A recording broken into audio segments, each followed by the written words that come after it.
Hey, g'day guys. Okay guys, if you watched my last vid, I did mention a bit of paper that I found while I was cleaning up my office. And here it is. It is a page out of the Australian Financial Review from the 15th of January 2014. Now, why I kept this piece of paper, I do not know. I was cleaning my office and I just come across it buried under a few books there. And the first thing I looked at, there was a picture of Craig Meller, who was the CEO of AMP up until a few weeks ago when he resigned in pretty much disgrace with their, what was it, fee for no service business model that was exposed during the Royal Commission. This is when he first took over as CEO back, I think he took over late 2013. This is January 2014.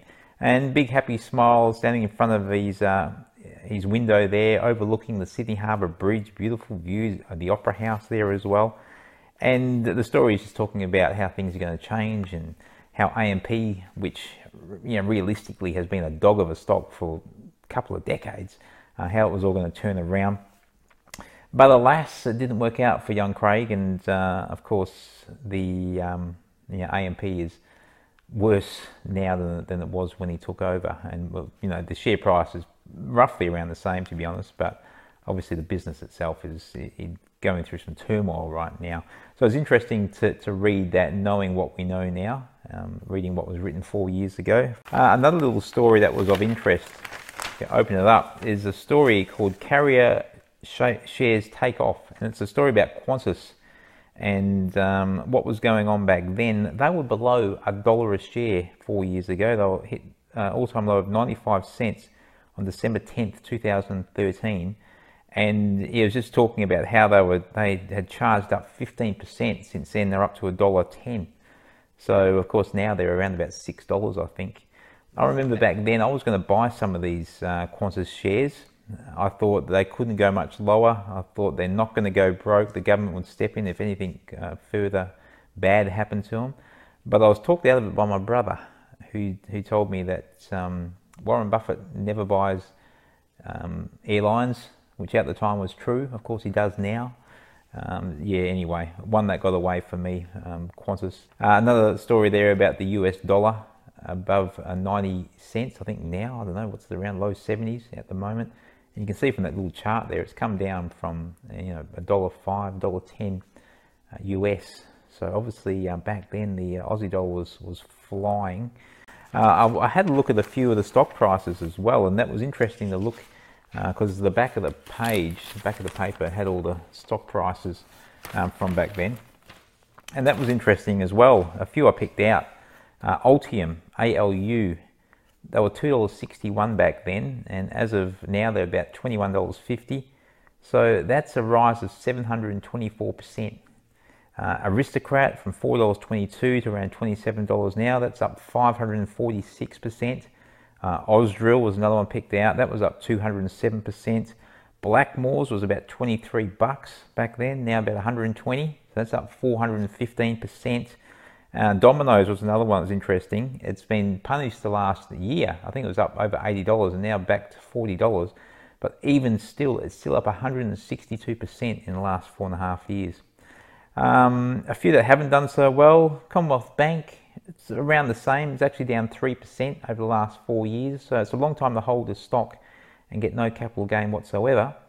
Even worse than that, Coca-Cola is down 21% over the last 4 years. And even worse than that, Retail Food Group, which has been smashed recently, or late last year anyway, they were $4.52 4.5 years ago. Now they're about 88 cents, so that's down 80%.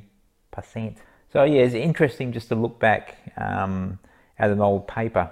I might keep that bit of paper for another 5 or 10 years and look back at it again. It might be interesting to look at some of the share prices again.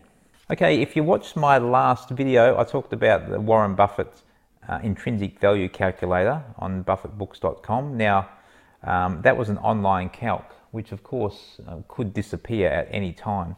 So a viewer, Martin, has taken all the info from that calc, the online calc, and put it into a Google Doc. So you can you've got it forever. You can see if it's of any use to you as well. You can experiment with it over time. So good on you, Martin, for doing that. I'm going to get a copy of him. I haven't got one yet, but I'll download it. And if you want a copy, you can send me an email and I'll flick you a copy once I've got a copy from Martin. So yeah, thanks again, Martin. That's awesome work, but I had a look at it. I couldn't change any of the figures because I only got the view-only version, but you put a lot of work into that, bud, so well done. Thank you. Okay, and the last one is not really stock related, but it is an email I got from a viewer, and it may be of interest to some of you, probably not to a lot of you, but anyway, I'll go through it. Hi Darren, thanks for your vids. I really get a lot from your channel. My question isn't stock related. It's about setting up a YouTube channel. I have a love of classic Aussie muscle cars and I'm thinking of setting up a YouTube channel of my own. Do you think it's still worth it? Any advice to someone starting out? Trent. Hey, thanks for the email, Trent.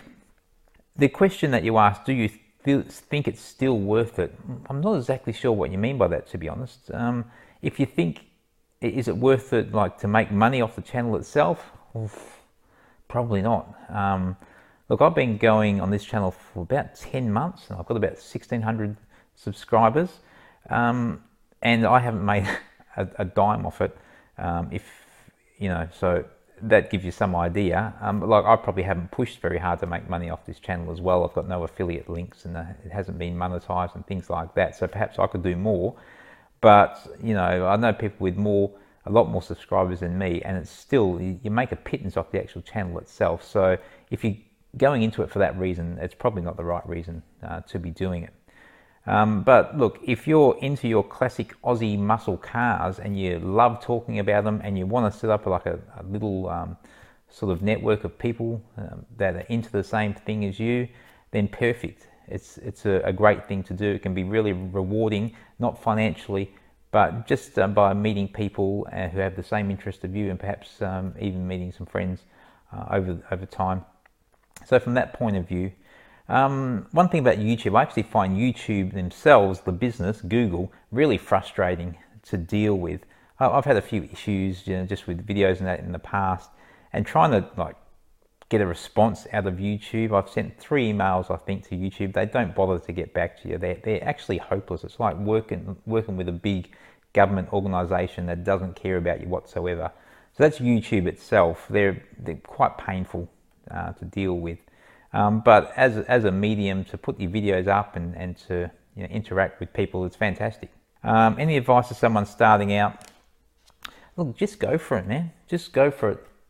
When I first started out, I just wanted to talk about the stock market, the ASX, which is something that I was passionate about, and here we are 9-10 months later, 1,600 subscribers, which, to get 16 subscribers was a big deal.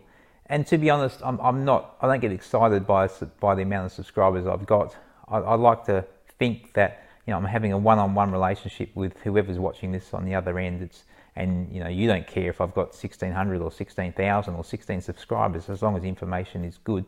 And that's the way I look at it. So yeah, I would just go for it. Just talk about something you're passionate about, and you just see what comes of it. You never know. You never know.